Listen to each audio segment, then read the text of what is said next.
It's better to have a real picture together than have a fake picture on your own. It's better to set real expectations together than it is to have false expectations on your own.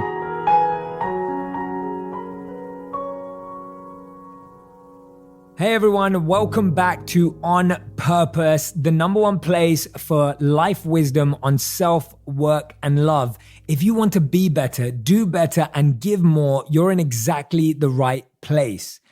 Now, every week I take on a different challenge in self, work, and love. I talk about things that can raise your self-awareness. I talk about themes and topics that can help you find a passion, a career, work that you truly love and want to go to. And then I help you figure out and navigate your love life, whether you've just started dating, whether you've been in a relationship for a few years, or whether you've been in a committed long-term relationship and want to refine that spark or commitment. Now, relationships are tough. No matter how much history you have, how good the chemistry is or was, or how sweet your first date was, relationships are tough. We all know this, and sometimes it can feel really, really difficult and challenging to figure out what's going wrong and how to make it better. Sometimes we get to a place of feeling stuck more often than not and try to recreate previous feelings. How many times have you been in a relationship and said to yourself, I wish I could feel like that again? Oh, I wish we could go back to that time. I wish we could have that date again. I wish I could recreate that moment. This is one of our biggest mistakes that we make. We should never try to recreate previous feelings or moments, but instead focusing on creating new, fresh memories. The chase to create an old feeling is one that we will often fail. Why? Because our lives were different at that time. Our mindset was different at that time. Our experience and maturity was different at that time. And guess what? If your mind was different, so was your partner's. So trying to recreate an old moment is not worth it. Focus on creating fresh, new memories. And that's why today's topic is 7 couples activities scientifically proven to bring you closer. These are activities you can do at the start of your relationship. Maybe you've been in one for a few months or a year, or even if you've been with someone for a long time. These are 7 ideas that will help you build a stronger bond, a stronger connection, and rebuild that spark and excitement into your life. And this is something I really want you to take note of. Do what you did at the start of your relationship, and there won't be a finish. Let me say that again. Do what you did at the start of your relationship, and there won't be a finish. Now, by that, I don't mean the same types of dates. What I mean by it is that there was this new, fresh excitement and openness to do new things, to have new experiences, to try new ideas. And that's what I want you to bring back. It's not about going to the same place for dinner or going to the same place you had your first kiss. It's about doing what you did at the start of your relationship mentally, emotionally, to make sure that there won't be a finish. And this is the biggest challenge. When we talk about these 7 couples activities today, one of the biggest challenges we have is that we're so used to dates being going to watch a movie, or maybe staying in and watching a movie, or dinner, because that's what we've seen in TV shows, heard in songs, and watched in movies. But there are plenty of other ways to create a bond, re-spark, or form a deeper connection. Now, often this advice includes things like spend more time with each other or talk more to each other. But if you're struggling for a real connection, if you try and talk to that person or have a discussion, it usually creates more awkwardness or distance. At least from my experience of people I've worked with, coached, or even in my own background.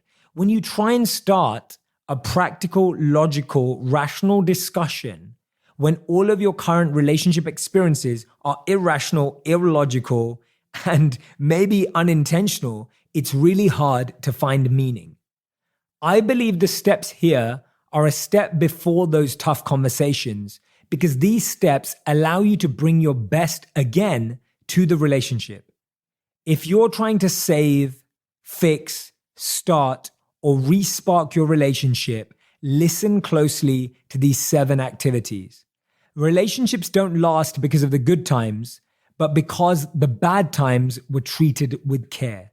Listen to that again. Relationships don't last because of the good times, but because in the bad times, you are willing to start afresh. These are 7 ways in which you can do that. One of the first ways, believe it or not, as simple as it sounds, is listening to music together. Research from the Music and Medicine Journal found that music deepens our ability to connect with people. This is often why we spark a great conversation at a bar, or why at a restaurant it's easier to dive into a conversation. Music activates parts of the brain connected to trust, collaboration, and empathy, all important factors in building a strong bond. The Journal of Clinical Nursing found that listening to music can also release oxytocin. Oxytocin is a connection hormone, and patients who listened to soothing music for 30 minutes were found to have higher levels of oxytocin than those who didn't. Listening to soothing music with your partner, even in the background, could have some effect on your bond. So it's important to find moments where having soothing music, whether it's when you wake up, or maybe while you're cooking, or maybe just before you're going to bed, moments that you can play soothing music naturally can help deepen your bond.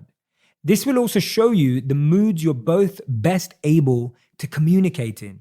See, one of the biggest challenges we have in relationships is we communicate when we're at our worst rather than communicate when we're at our best. We communicate when we're feeling pain. And so what we end up doing is we end up expressing our anger and not explaining our anger. So often we just express it, we just let it out, we just let it go, without actually choosing to articulate it effectively.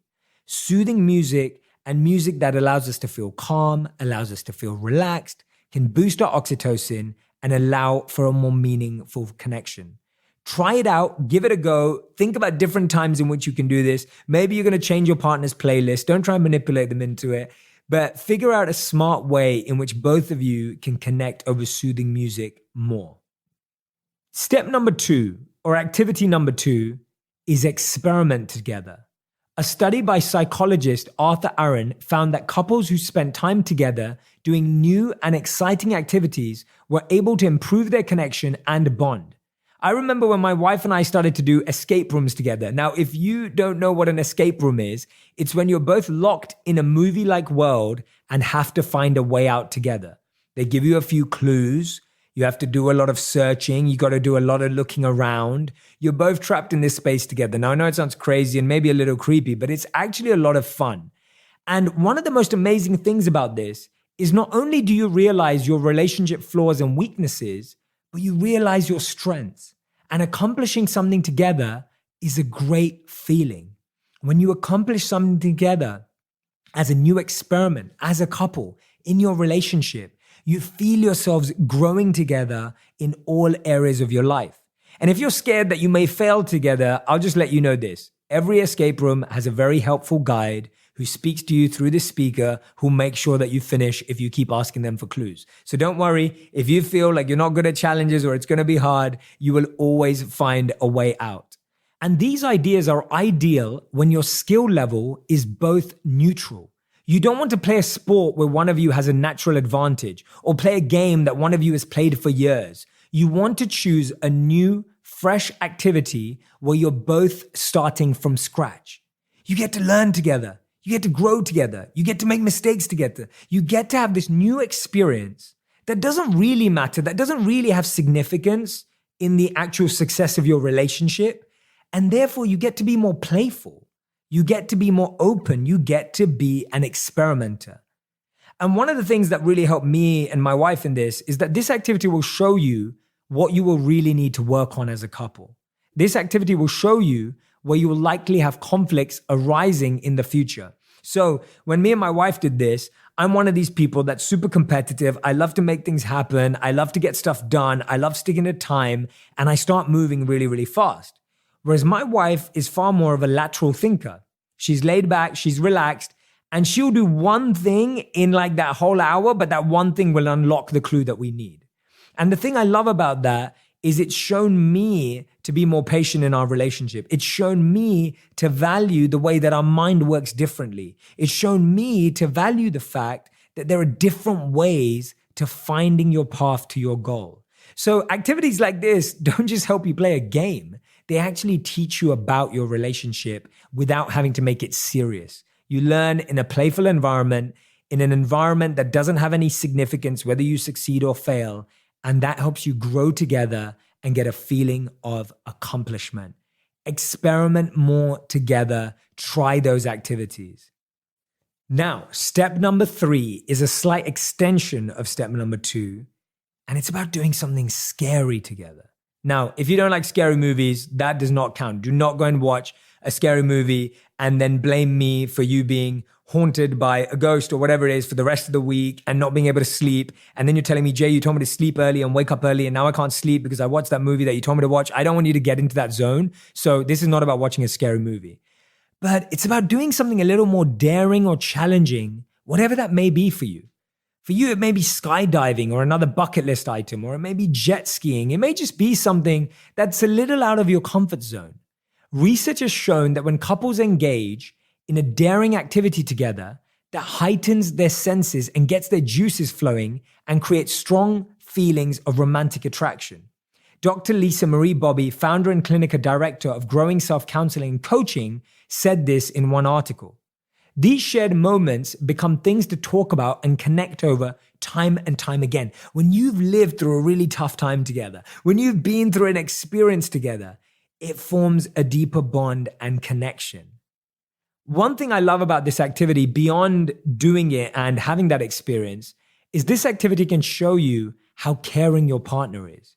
If you're about to do something that's slightly daring, if you're about to do something that's scary, and one of you is supporting each other, one of you is leading each other, one of you is making each other feel comforted. And you may even find that when you're up there or doing something, the roles reverse, right? The person who's really confident going up is not the same person who's confident going down. And you start to see how you both support each other.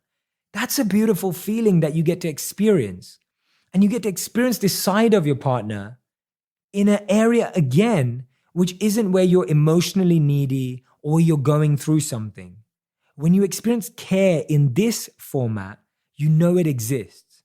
Now, if you do this and you realize there's no care, no attention, no empathy, no compassion, no support, then you can also realize that that may be why you're feeling that in your relationship too.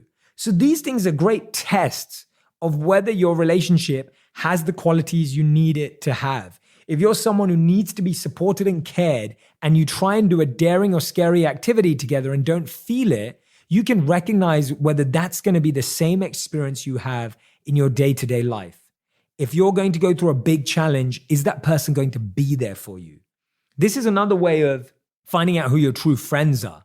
When people say, like, how do you find your true friends? It's like asking them to do something with you that's challenging, right? Asking them to go through something with you that's challenging. Asking them to help you move country. Asking them to help you with something that you're struggling with. When you're asking for that help, you're recognizing who's really there for you when something's scary, challenging, or daring.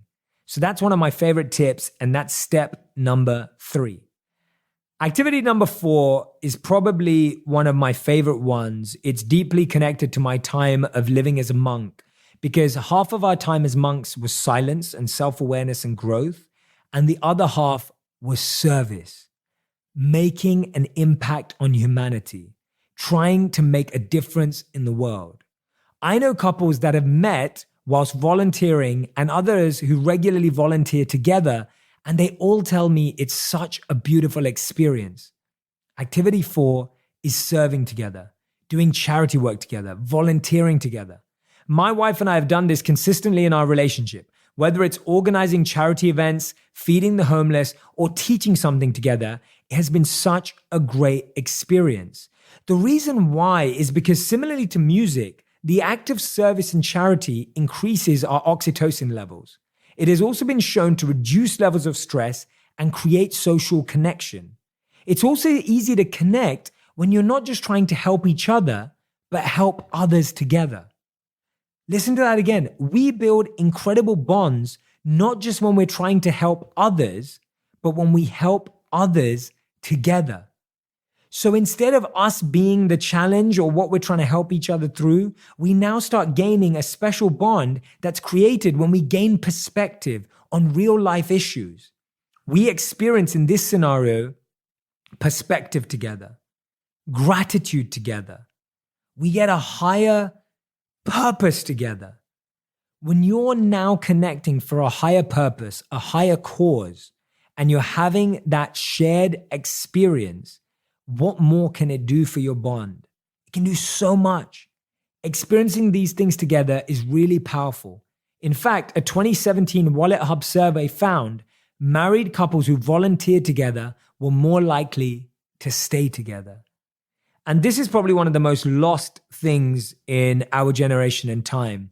How many of us are taking moments, holidays, breaks to serve together, rallying for a cause, working on a charity together because we really believe in it? When you both have a similar belief, you bond over it. We bond over beliefs, right? We bond over beliefs. We don't just bond over movies and TV shows. We bond over beliefs. So when you both work together on something you strongly believe in, you start achieving more together. Serving together, charity work together, volunteering together has to be one of my favorite activities that I highly recommend to couples to bring them closer. What this does beyond the actual shared experience is that it reveals to you the deeper values of your partner.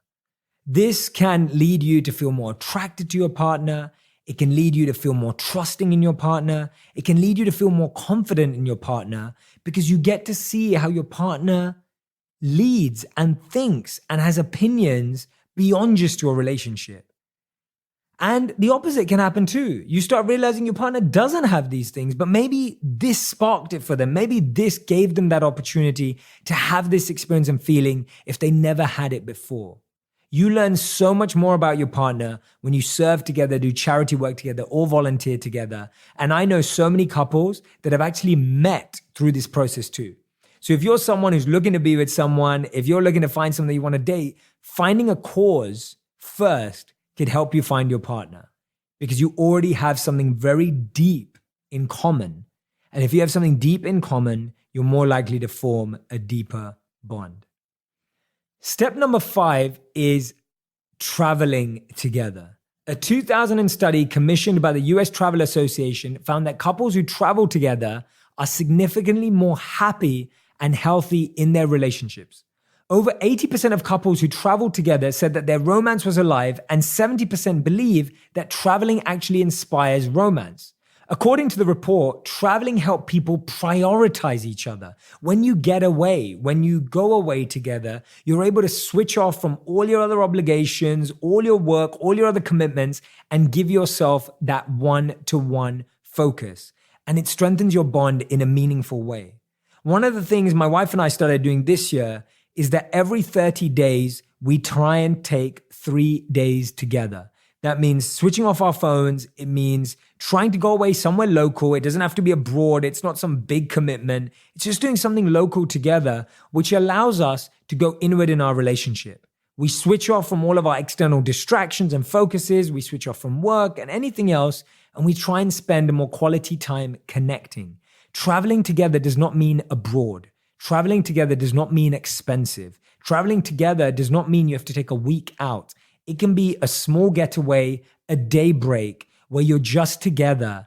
And traveling means switching off from all your external distractions. Traveling together is not just about going to another place. It's being in a place without a distraction. And that really, really helps couples go deeper and become closer. Doing this regularly and consistently is also important. One of the biggest challenges we've seen with holidays and breaks is that we see them as something we do every year. They're an annual thing. Now, everything takes consistent effort. We take showers every day to be clean. We brush our teeth every day to make them clean. We do things regularly to maintain a certain standard. Hence, doing something every month, every 3 months, every 4 months, every week, small or big, is more likely to help you become closer and closer and closer. And step number 6 is probably one of the ones that I really had to learn. For those of you who follow my wife at Veggie Vegan Vader on Instagram, you already know this. She loves exercising. She loves making it fun. She loves making it entertaining. Workout and health and fitness are such an important part of her life. And step number 6, activity number 6, is working out together. Research has found that working out together can increase happiness within your relationship. It can improve efficiency of your workout, and it can even help you to increase your emotional connection. Now, again, one of the ways of making this fun is doing a workout that you both don't do all the time. Whether it's Soul Cycle, whether it's Rumble, whether it's ClassPass, whatever it means, using something again where you're both at a neutral standpoint, neither of you have the advantage on the workout, and doing something that you're both, again, learning, laughing, and getting to know each other through. This workout allows you, again, to learn more about how you both react to pain, how that person does with struggle, how that person deals with challenges. And you can start to see whether you enjoy being a part of that person's growth. It helps you understand how much you want to invest in helping that person grow. So working out together teaches you a lot about your partner's resilience, about their resolve, about their grit, about their ability to break through challenges. And again, it's another way of learning more deeply about how your partner deals with all of those things. Working out together, trying out a new workout routine together is such an awesome way. And today we see so many people trying this out. I know when me and my wife first started dating, we used to go and work out together as well. And I started losing so much, so it was really hard to go back again. But that's what I mean, doing activities that you're both neutral on. Doing activities where neither of you has an advantage is a better place to help you both start at the same level. It could be a new sport, right? It could be like playing tennis, or maybe you want to go out there and try some boxing, or maybe you want to go out there and try some other routines, or whatever it may be. But trying to be experimental with your workouts and working out together can be a great place to start. And activity number 7.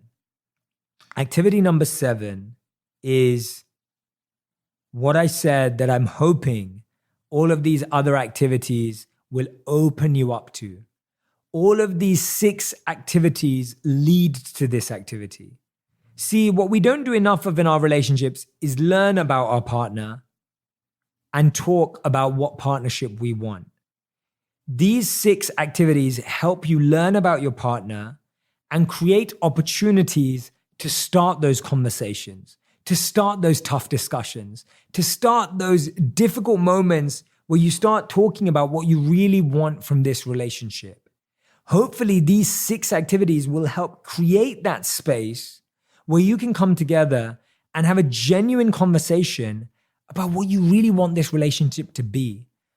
Not just what's wrong with it or what you want to change, but what you both envision it to be. This is such an important activity to bring you closer.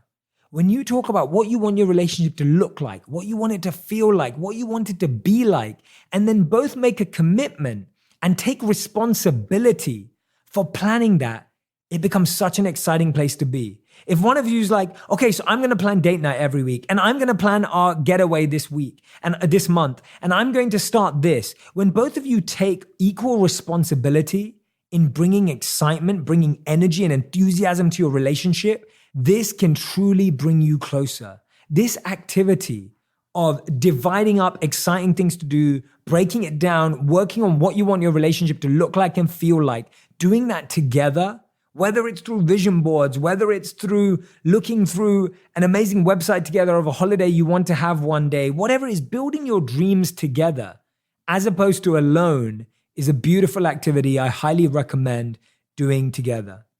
Often what happens is we, in our private space, in our silence, are building up our own dream of what the relationship looks like.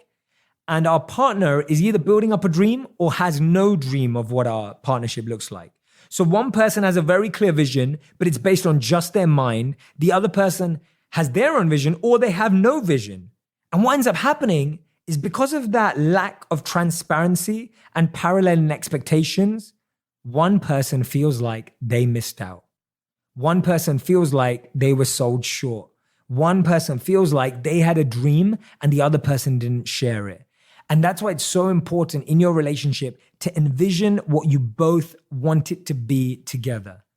And sometimes that's awkward. Sometimes that's hard because it doesn't match your imagination. It doesn't match your picture. But guess what? It's better to have a real picture together than have a fake picture on your own. It's better to set real expectations together than it is to have false expectations on your own. Let me say that again. It's better to set real expectations together than it is to have false expectations on your own. All of us live through the illusion and fallacy of our false expectation because it makes us feel better, it makes us feel secure, it makes us feel safe. But what we really need to do is set and create a vision, experiences, and expectations together so that we can create a relationship that's right for both of us. So these are the 7 couples activities scientifically proven to bring you closer. Number 1, listen to soothing music together, calming music together. 2, experiment together, try new things, try new activities, learn from them. 3, do something scary together. 4, volunteer, serve, do charity together. If you take one thing away from this podcast, make it that one. Go and find a charity or cause you believe in. See how it transforms your relationship. 5, travel together. Remember, traveling together means switching off, not necessarily going somewhere else. Number 6, work out together. And number 7, make time to draw a vision of what you want your relationship to be. Thank you so much for listening to this week's episode of On Purpose. We now have over 4,000 5-star reviews. It would mean so much to me if you go ahead and review this podcast. Share what you're learning on Instagram, Twitter, and Facebook. I'm always looking and reposting your insights. Thank you so much for being a part of this community. I want to help you transform your life through wisdom on self, work, and love because I want you to be the best of yourself. I want you to do the thing you love for work, and I want you to find the person that you can build a loving bond with. Thank you so much for listening. I'll see you again next week.